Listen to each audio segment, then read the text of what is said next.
it's one thing to be a rancher and deal with cows and sheep and domestic livestock that you can walk around. The worst that happens, they might poop on your shoes or occasionally back into your step on your foot.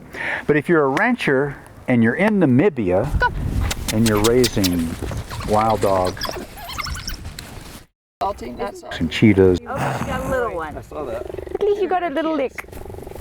Hi, cool. If you're like Some leopards. Hi. 2 males? Yeah.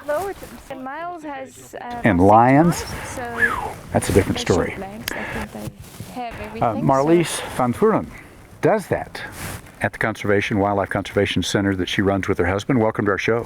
Thank you very much. The work they do here is fabulous because you take in a lot of animals that ranchers may have killed the adult that they thought was coming after their cattle, and suddenly they discover, whoa, they had some babies, and they bring them to you and you raise them. You know, almost like a surrogate mummy afterwards. So it's, orphans and neglected animals we take in and try and make life afterwards as good as possible for them.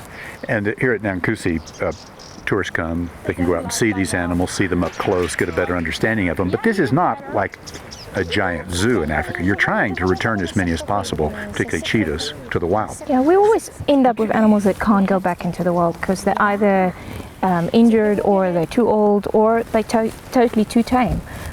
So those animals can educate people, but we try to keep the animals that do come in conflict as short as possible in captivity, release them, put them back in the wild. That's where they belong. And you've released, I think I heard, 59 in the last few years? Yeah, last 4 years, 59 cheetahs and leopards. 59 cheetahs and leopards. And how do they adjust once you put them back? Do they immediately start harassing livestock again? No, we monitor them afterwards and we make sure that they don't go back into conflict. But with radio collars, with GPS collars, and with biologists on the ground tracking them and make sure that they don't go do the same story, don't go back and do the same thing.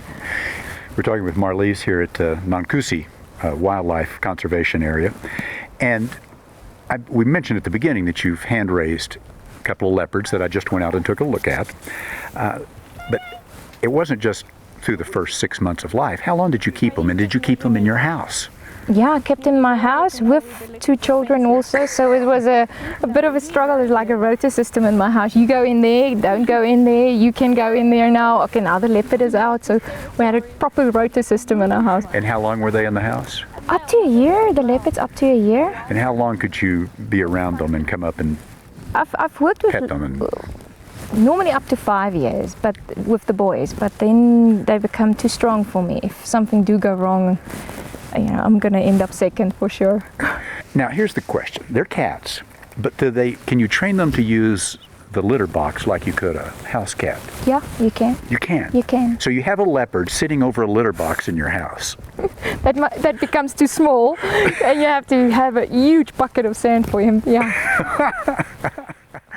This is a very large place, so you've got room for a lot of animals to have room. Even the ones that have to stay here can't be released. But the goal is not to keep them here. Get as many as possible back out into the wild in Namibia so it retains that character that makes Africa, Africa. Yeah, 100%. Well, if you're ever in Namibia, in southern Africa, come visit Naankuse. Marlice, thank you very much for Thank you so much. Taking us around and giving us a little view. And we're going to put some video up on our website so people can see the leopards and the cheetahs and the wild dogs. They're amazing. And a caracal cat that can jump, it looked like 15 feet in the air. Yeah, plus minus.